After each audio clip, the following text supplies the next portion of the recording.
Good morning, students. So today we are going to start our next topic of this chapter, and our chapter is words, books and burials tell us. Okay. So इसमें बहुत सी चीजें आप लोगों को जो हमने books के बारे में, ये वाला जो फर्स्ट हमारे पास है इसका पार्ट बुक्स. ओके. तो बुक्स को हम स्टडी ऑलमोस्ट कर चुके हैं. जो आज हम स्टडी करेंगे मेन वो बरियल्स जो हैं वो हमें क्या बताती हैं, क्या हिस्ट्री बताती हैं, वो हम स्टडी करेंगे आज. So this is our lecture number 4. So let's start. So yes, we have already discussed about the introduction. Then we studied about the one of the oldest book in the world. Okay, Rig Veda जो हमने study किया था. Okay, then हम ये भी study कर चुके हैं how historians study the Rig वेदा. कि historians जो हैं वो ऋग वेदा की स्टडी जो है, ऋग्वेद जो है उसकी स्टडी कैसे करते हैं.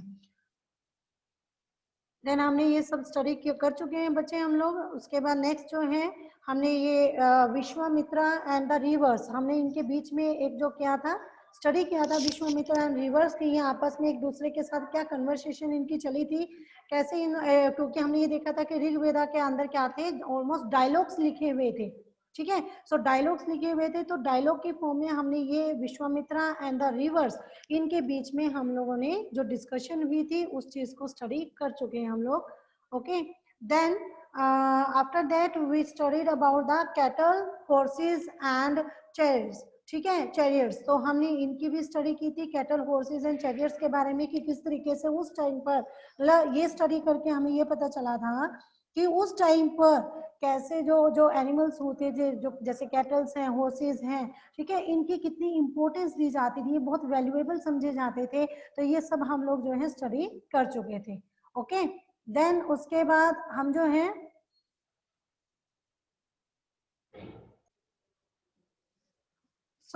नेक्स्ट जो हमने स्टडी करना था वर्ड्स टू डिस्क्राइब पीपल. सो यहाँ वैसे हम बहुत कुछ स्टडी, ये जो है ये पैराग्राफ भी मैं आपको स्टडी करवा चुकी थी. एक बार आपको वैसे जनरली बता देते हैं जो हमने यहाँ पर स्टडी किया था वर्ड्स टू डिस्क्राइब पीपल. हमने इसमें ये देखा था कि कैसे जो है लोगों को कैसे डिस्क्राइब, किन शब्दों से लोगों को डिस्क्राइब किया जाता था, जिसके अंदर मैंने आपको बताया था कि यहाँ पर 2 वर्ड्स को हम लोग जो है 2 वर्ड्स में डिस्क्राइब करते थे. There are several ways to describe people. लोगों को डिस्क्राइब करने के लिए बहुत से तरीके होते थे इन terms of the work they do. एक तो वो क्या काम करते हैं, कौन सा काम करते हैं, उसमें आप डिस्क्राइब कर सकते थे. उनकी लैंग्वेज के थ्रू, दे स्पीक, वो जो बोलते थे, ठीक है, the place they belong to, जिस वो प्लेस जहाँ से वो बिलोंग करते थे, उन देयर फैमिलीज, ओके, उनकी family, their communities and cultural practices. तो ये बहुत सारे तरीके थे जिनके जरिए क्या किया जाता था, उन लोगों को डिस्क्राइब किया जा सकता था. ठीक है. So let us see some of the words used to describe people found in the Rigveda. अब हम ये देखते हैं कि जब ऋग्वेदा में जो लोग थे उनको जो है किन वर्ड्स के द्वारा, उनको कुछ वर्ड्स ऐसे थे जिससे उन लोगों को डिस्क्राइब किया जाता था. So there are 2 groups who were describe in terms of their work. 2 groups होते थे वहां पर. एक तो थे प्रिस्ट, पुजारी जिनको कहते थे, समटाइम कॉल्ड ब्राह्मण. ठीक है, जो प्रिस्ट होते हैं उनको ब्राह्मण्स बोला जाता था. और दूसरे होते थे, और वो क्या करते थे, हु परफॉर्म्ड वेरियस रिचुअल्स, वो कई सारे रिचुअल्स जो हैं उनको परफॉर्म क्या करते थे. और सेकंड होते थे राजा. तो मैंने आपको बताया था उस टाइम पर, जो पिछला हमारा जो हमारा प्रीवियस लेक्चर रहा है उसमें मैंने आपको ये भी बताया था कि उस टाइम पर जो राजा होते थे, वो जो हम सोचते हैं कि राजा कैसे होते हैं, जिनका एक बहुत बड़ा दरबार होता है, ठीक है, बहुत सारे लोग होते हैं, उनपे काफी सारा खजाना होता है, ठीक है, उनकी पूरी मतलब प्रजा होती है. तो ये सब हम लोग अपने माइंड में लेके चलते हैं एक राजा के लिए, लेकिन उस टाइम पर राजा ऐसे नहीं होते थे. ठीक है, राजा के पास ऐसे किसी भी तरह का कोई बड़ा सा कोई महल नहीं होता था, किसी भी, ठीक है, महल नहीं होता था, कोई प्रजा इतनी नहीं होती थी, तो ऐसा कुछ नहीं था.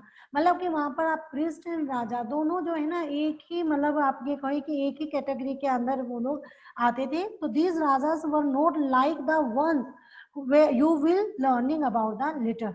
कहते ये जो है ये राजा वैसे नहीं थे, सेम वैसे नहीं थे जो आज के टाइम में आपने बाद में जो है ना, जो आज के टाइम पर सीखते हैं कि राजा ऐसे होते हैं, तो उस तरह के राजा वो नहीं होते थे. They didn't have capital cities, उनकी कोई कैपिटल सिटीज नहीं होती थी, ठीक है, उनके कोई बड़े बड़े महल या सिटीज नहीं होती थी, प्लेसेस, ना ही कोई प्लेसेस, ना ही कोई आर्मी होती थी, no did they collect taxes, और साथ ही साथ वो किसी तरह के टैक्सेस जो हैं वो भी कलेक्ट नहीं करते थे। ओके, तो आप इन चीजों से आप आइडिया लगा सकते हैं कि जो उस टाइम पर जो किंग्स होते थे, जो राजा होते थे, वो आज के टाइम पर जो हम सुनते हैं राजाओं के बारे में, उस तरह के राजा वो नहीं होते थे। Generally sons didn't automatically succeed father as raja. अब आप लोगों ने सुना है कि जैसे राजा होता है, ठीक है, राजा का आगे बेटा होगा, तो जब राजा मरता था तो उसके बाद कौन बैठता था उसकी गद्दी पर? उसका बेटा बैठ जाता है, वो राजा बन जाता है। लेकिन उस टाइम पर ऐसा नहीं था, ठीक है, मतलब ये नहीं था कि जो राजा होता था उसके बाद ऑटोमेटिकली क्या होगा, बाद में उसके बाद उसका बेटा ही क्या होगा, राजा बनेगा, ऐसा नहीं था। Okay, so two words were used to describe the people और the community as a whole.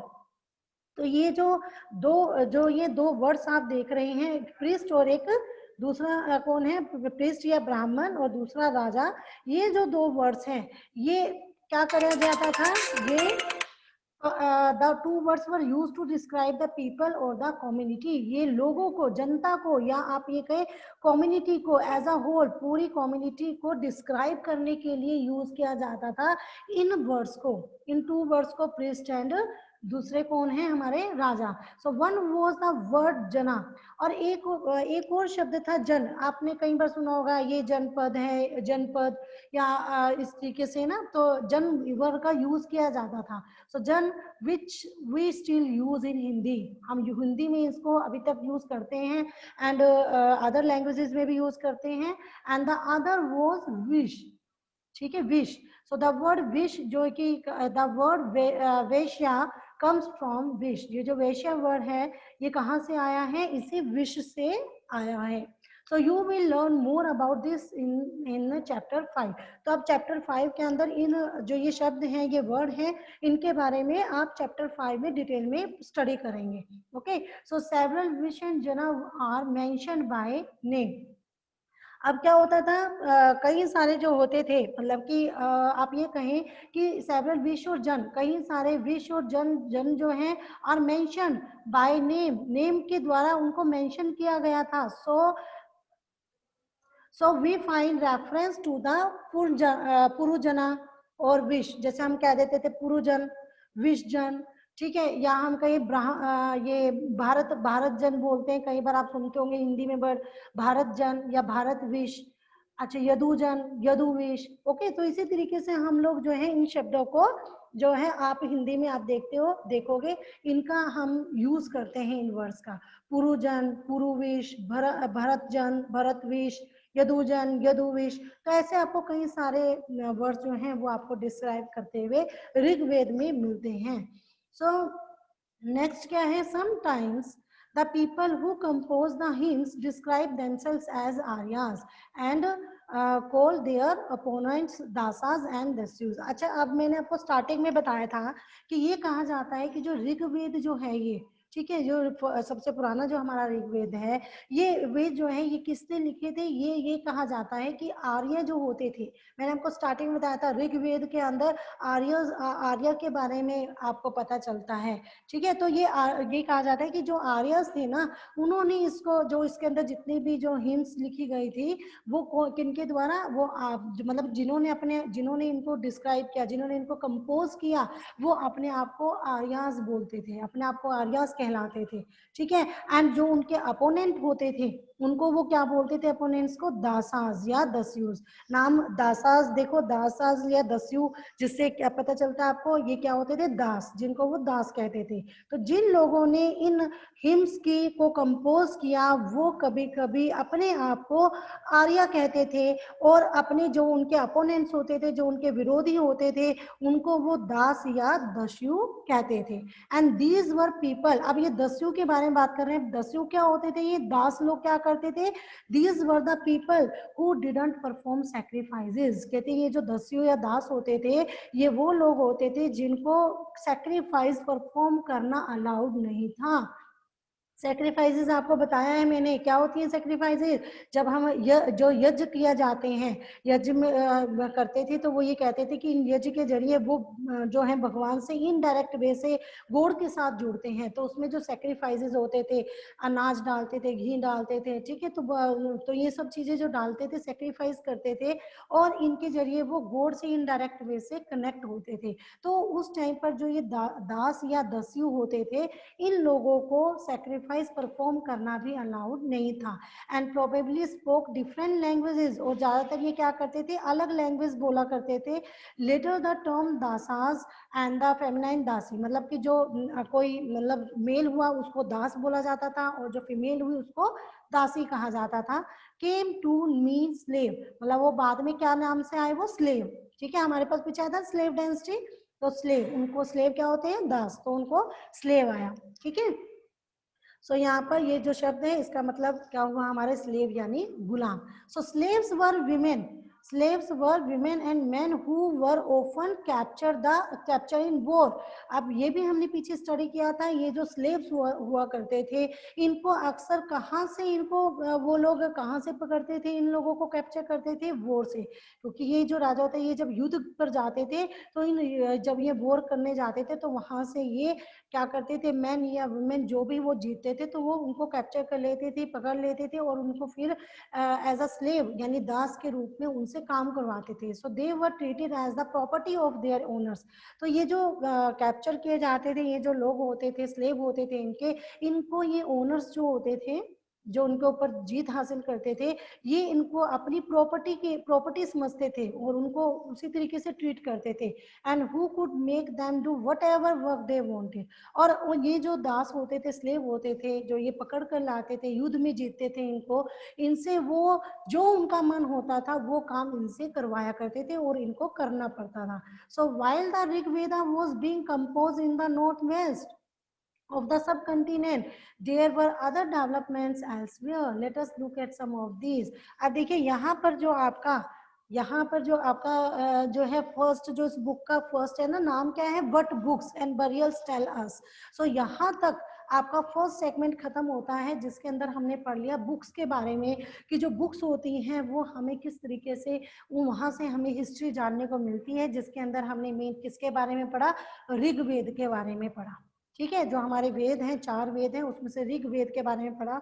और आपने जो पीछे जो है एक जो मैंने आपको विश्वामित्र और रिवर्स के बीच का जो डायलॉग हुए थे उनके बारे में जो आपको स्टडी किया, तो वहां से मैंने आपको बताया था कि वहां से क्लियर होता है कि उस टाइम पर हम वहां पर वो ये वाला जो ऋग्वेद है ये कहाँ पर कंपोज किए थे, कहाँ ये रहते थे, नॉर्थ एरिया में, यानी हमने नॉर्दर्न पार्ट में ये सब हो रहा था, ये सब हिस्ट्री हमें जानने को मिली।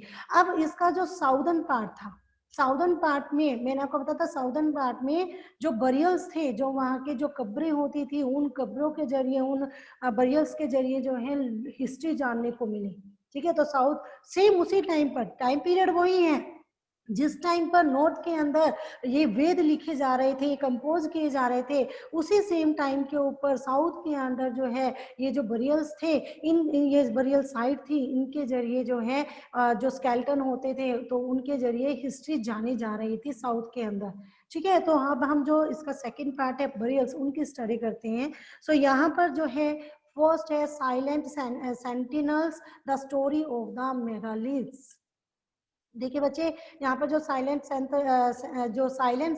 सेंटिनल्स हैं, सो ये आप जब ये वाला पैराग्राफ पढ़ लोगे ना तो अपने आप को आपको क्लियर हो जाएगा कि इन्होंने ये साइलेंट सेंटिनल्स क्यों लिखा। साइलेंट सेंटिनल यानी खामोश प्रहरी, सुना है आपने, सिपाही जैसे खड़ा होता है, पहरेदार खड़ा होता है, ठीक है, पहरेदार किसी की पहरेदारी कर रहा होता है, तो यहाँ पर जो सेंटिनल्स हैं वो हो गए वही उसी तरह के पहरेदार, और साइलेंट है, खामोश है वो। तो ये अभी आपको पता चलेगा कि क्यों उन्होंने ये साइलेंट सेंटिनल्स लिखा। So the story of the megaliths, अब यहाँ पर हम स्टडी करेंगे मेगालिथ। मेगालिथ्स, मेगा यानी कि बड़ा, ठीक है, बड़े बड़े लिथ्स पत्थर। सो मेगालिथ्स क्या हुआ है, बड़े पत्थर, बड़े बड़े पत्थरों के बारे में, यानी जिनको हम क्या कहते हैं, महापाषाण, बहुत बड़े बड़े पत्थर जो होते हैं। मेगालिथ्स यानी ऐसा युग जिसके अंदर क्या पाया जाता था, बड़े पत्थर पाए जाते थे, तो उनकी स्टोरी हम लोग स्टडी करेंगे। So look at the illustration on the next page. these stone boulders are known as megaliths। ये देखिए, जो मैं आपको पहले से ही दिखा देती हूँ, ये देख, ये पिक्चर देखें आप। इस पिक्चर में ये देखिए, आपको ये बड़े बड़े आपको दिख रहे हैं पत्थर यहाँ पर, ठीक है। ये एक बगल है, कब्र है यहाँ पर, देखिए एक कब्र है, इसके चारों तरफ ये इस तरह के बड़े बड़े पत्थर लगाए गए हैं। तो क्योंकि यहाँ पर बड़े पत्थर पाए जाते हैं, तो ये होती है मेगालिथ्स। ओके, ये कौन सा युग हो गया? मेगालिथ्स का। तो अब ये क्या कह रहे हैं यहाँ पर कि these stone boulders are known as megaliths. इनको हम क्या, किस नाम से जानते हैं? मेगालिथ्स, लिटरली बिग स्टोन्स, ठीक है, जिनका मतलब क्या होता है? बड़े बड़े पत्थर, big stones. And these were carefully arranged by people and were used to mark burial site. और इन जो ये पत्थर होते थे, आपने देखा ना नेक्स्ट पे कि आपने जो मैंने ये पिक्चर दिखाई, इसमें आपने देखा कि देखो कितने अच्छे से इनको अरेंज किया गया है चारों तरफ। ये जो एक कब्र है, इसके चारों तरफ इन्हें अरेंज किया गया है सिस्टमेटिक वे से। तो ये क्यों क्यों इस तरीके से, क्या चीज दिखाते हैं ये, ऐसे क्यों इनको अरेंज किया गया है? तो वही वो बता रहे हैं कि these were carefully arranged by the people and were used to mark burial site। ये जो है बड़े लोगों के द्वारा बड़े ही केयरफुल तरीके से अरेंज किए जाते थे। और क्यों किए जाते थे? क्योंकि इनको ये एक तरीके का मार्क होते थे, किसका? बरियल साइट का, यानी कि जहाँ पर कब्र को, जहाँ पर किसी की लाश को दफनाया गया है, उसके चारों तरफ एक ये मार्क के रूप में इनको अरेंज किया जाता था। अब आप मान के चलिए, आप जैसे छोटे, अब आप छोटे ही हो या आप इससे भी जब छोटे होंगे, तो मान लो आपको अगर कोई चीज छुपानी है, किसी जमीन में कोई लैंड है, मतलब आप कहीं पर खेल रहे हो और आपको कोई चीज छुपानी है, तो आप क्या करते थे? वहां पे खोद के छुपा देते हो और फिर क्या करते हो? वहां पर उसके ऊपर कोई पत्थर रख देते हो बड़ा सा, ताकि आपको याद रहे कि मैंने इस मतलब कि ये जो लैंड है, इसकी इस स्पेस में, इस जगह पर मैंने ये चीज छुपाई है। तो आप एक मार्क, एक तरीके से आप वो क्या करो, आप वहाँ एक मार्क कर रहे हो, एक निशान लगा रहे हो, जिससे आपको पता चल जाएगा कि यहाँ मैंने वो चीज छुपाई थी। तो इसी तरीके से यहाँ पर जो ये बड़े बड़े पत्थरों को अरेंज किया गया है, वो किस लिए किया गया है? क्योंकि वो एक बरियल साइट है, ठीक है, वो एक कब्र की साइट है, जहाँ से जिसको मार्क किया गया है कि ये एक बरियल साइट है, जहाँ पर क्या की जाती थी? कब्र को, मतलब लाश है उसको वहां पर दफनाया गया है, ताकि आगे जाकर अगर मान लो वहां पर आए, उस जगह पर आए, तो उनको समझ में आ जाए कि ये एक बरियल साइट है। So the practice of erecting megaliths began about 3000 year ago. तो ये जो प्रैक्टिस थी, ये जो चल रहा था, जो ये मेगालिथ्स बरियल्स थी, कब्रें थी, बनाने की प्रथा कब से? 3000 साल पहले से ये शुरू हुई थी। और हमने ऊपर जो ऋग्वेदा की बात की है, तो ऋग्वेदा भी मैंने आपको क्या बताया था? वही था ना, 3400 3000 तक, उसी टाइम की बात है। तो सेम टाइम पर हुआ, मतलब नॉर्थ के अंदर जहाँ पर ऋग्वेदा कंपोज हो रहे थे, साउथ के अंदर वहीं पर ये बरियल साइट जो है ये बन रही थी। okay, and was prevalent throughout the Deccan, South India, in the Northeast and Kashmir। अब ये और ये कहाँ पर ये साइट बन रही थी? ये जो साइट बनाई जा रही थी, ये दक्कन में, जो साउदर्न इंडिया है, जो आपका नॉर्थ ईस्ट इंडिया है, और कश्मीर, ठीक है, इन सभी जगह पर इस तरह से किया जा रहा था, ये साइट बनाई गई थी। सो स्टूडेंट्स, अब नेक्स्ट जो है, आप लोग ये पिक्चर जो देख रहे हैं, इस पिक्चर के अंदर अभी मैंने आपको बताया, तो this type of megalith is known as a cist. देखो, ये इस तरह की जो मेगालिथ्स होते हैं ना, ये बड़े बड़े पत्थर होते हैं, इन मेगालिथ्स को क्या, किस नाम से और जाना जाता है? सिस्ट के नाम से। किसके नाम से? सिस्ट के नाम से। And some cist like the one shown here have portholes which could be used as an entrance। अच्छा, यहाँ पर देखो एक चीज और मैं अभी आपको दिखा देती हूँ, क्योंकि आगे जाके आपको ये समझ में आ जाएगा कि क्या है। ये देखिए, यहाँ पर एक होल दिख रहा है आपको इस कब्र के अंदर, ये चीज, ये वाला होल दिख रहा है, ठीक है, ये इनको बोलते थे पोर्ट होल्स। ये पोर्ट होल्स बनाए जाते थे इनके अंदर। ये पोर्ट होल किस लिए बनाए जाते थे? क्योंकि देखिए, एक बार ये कब्र बना दी, इसमें मान लो किसी को दफना दिया, अब ये बंद कर दिया गया। अब क्या होता था उस टाइम पर, हमें जो हमारे जो आर्कियोलॉजिस्ट थे, जब उन्होंने यहाँ पर स्टडी की, तो उन्होंने को कई ऐसी साइट्स मिली, कई ऐसे बरियल मिले, जिसमें एक से ज्यादा 2 या 3 जो कंकाल थे, स्केलेटन थे, वो इकट्ठे मिले।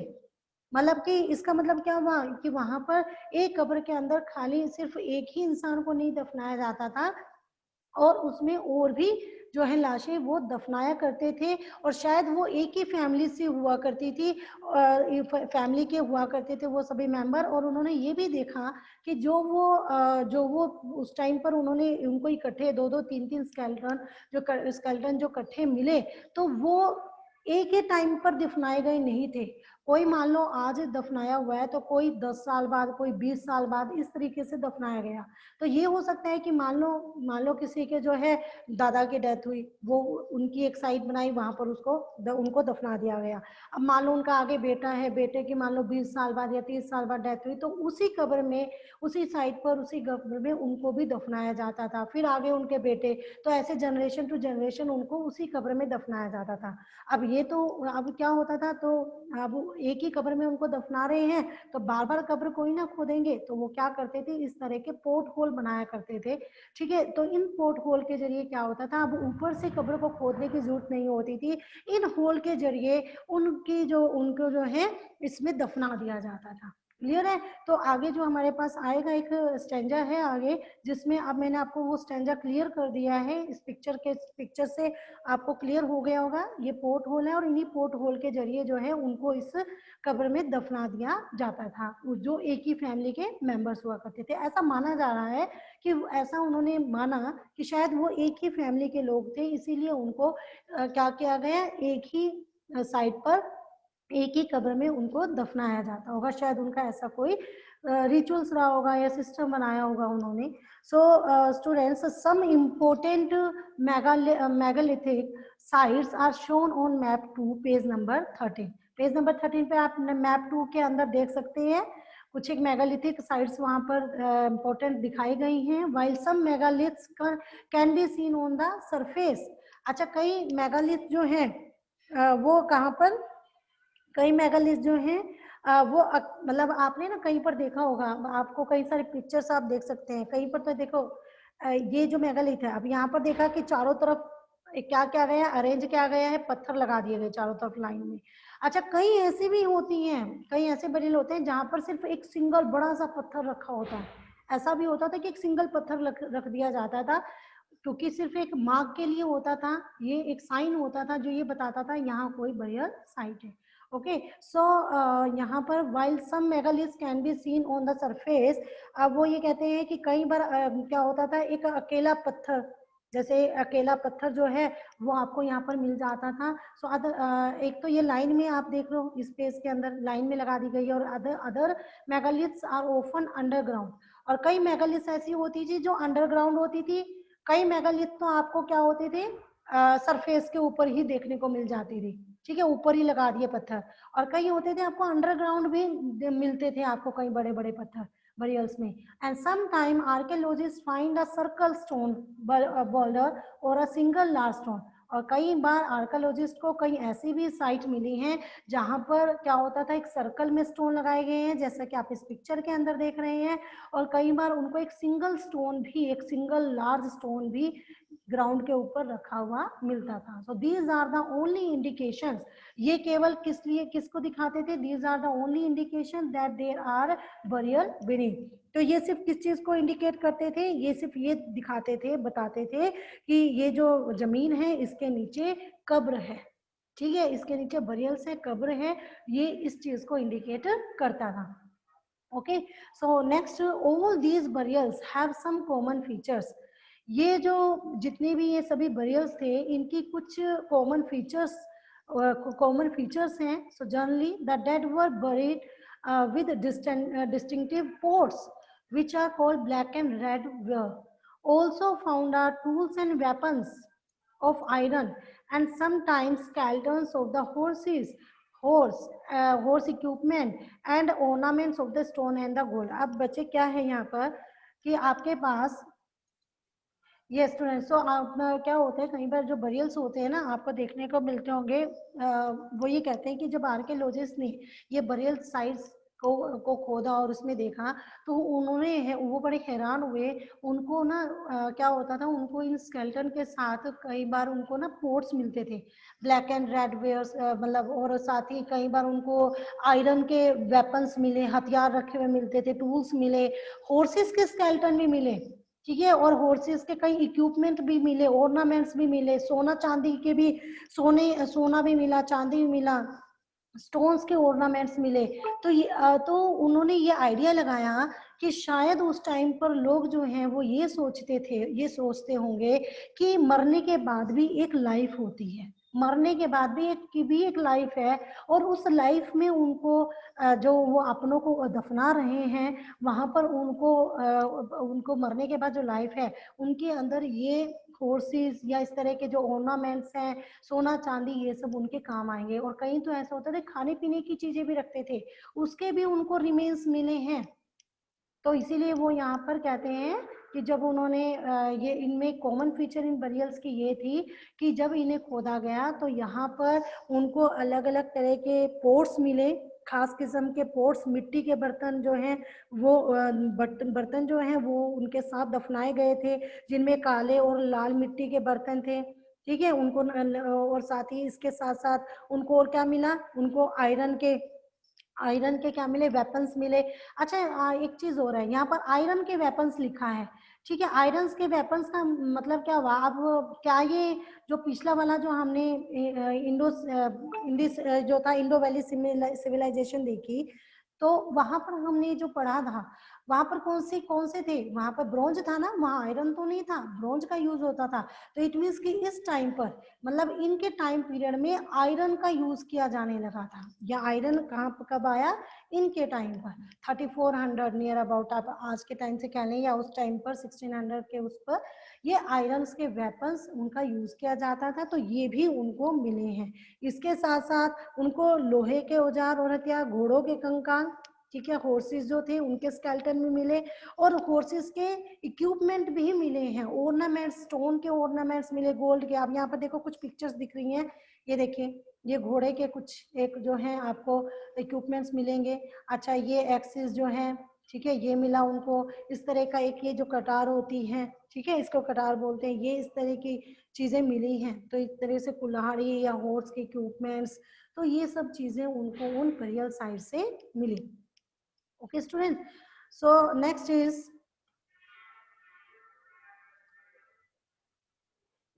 finding out about the social differences. अब ये देखिए नेक्स्ट क्या था इसके अंदर, finding out about the social differences. अब इन ये जो बरियल साइट्स थी, इन बरियल साइट से उनको सोशल डिफरेंसेस के बारे में पता चला। आर्कियोलॉजिस्ट ने ये बताया, हिस्टोरियंस ने ये बताया कि उस टाइम पर भी क्या चलता था, सोशल डिफरेंसेस चलते थे। उस टाइम पर भी किसी को ऊंचा और किसी को नीचा समझा जाता था, कोई उच्च जाति का, कोई नीचे जाति का, और वो उनको साइट के जरिए उन्होंने इस तरह का कुछ बताया है। और ये क्या बताया है, क्योंकि किस वजह से बताया, ये देखिए इस पैराग्राफ में। तो वो ये कहते हैं, archaeologist think that objects found with the skeleton probably belong to the dead person. अब आर्कियोलॉजिस्ट को ऐसा लगता है जो उनको ऑब्जेक्ट मिले, जो भी उनको वहां से चीजें मिली, इन कब्रों से जो उनको चीजें मिली, उनसे उन्होंने ये अंदाजा, ये मानते हैं आर्कियोलॉजिस्ट कि जो स्केल्टन थे, जो कंकाल थे, उनके साथ जो चीजें थी, वो उस मरे हुए जो व्यक्ति है उसी की ही रही होंगी। मतलब कि ये जो डेड पर्सन होता था ना, इस डेड पर्सन के स्केल्टन के साथ जो भी ऑब्जेक्ट मिले हैं, तो उन्होंने ये माना कि शायद वो उसी व्यक्ति के होंगे। And some time more objects are found in one grave than in another. और कई बार तो ऐसा होता था, कभी कभी तो एक जो कब्र के कंपैरेटिवली जो दूसरी कब्र होती थी उसमें ज्यादा चीजें मिलती थी। जैसे फाइंड ब्रह्मागिरी ऑन मैप 2।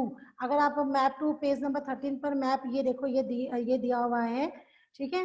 इसमें जो ब्रह्मागिरी के बारे में आप देखिए, ये देखिए, ये ब्रह्मागिरी है, ठीक है। सो ये ब्रह्मागिरी जो है, here one skeleton was buried with 33 gold beads, 2 stones, 33 gold beads, 2 stones beads and 4 copper bangles and 1 conch shells. So आप ये देख रहे हैं कि जब ब्रह्मगिरी को खोजा, ठीक है, ब्रह्मगिरी था, उसमें जब एक कब्र निकाली गई, कब्र को खोदा गया, तो उसमें एक व्यक्ति की कब्र में 33 सोने के जो बीड्स थी वो मिली, शंख पाए गए, 2 स्टोन बीड्स पाई गई, 4 कॉपर बैंगल्स पाई गई. तो other skeletons have only a few course. जबकि दूसरे बरियल्स जो हैं उनको खोदा गया तो वहां पर उन स्केल्टन्स के साथ केवल कुछ एक कोर्स बर्तन, मिट्टी के बर्तन मिले. So these fine. तो इन चीजों से उन्होंने ये अंदाजा लगाया आर्कियोलॉजिस्ट ने कि उस टाइम पर भी सोशल डिफरेंसेस होते थे.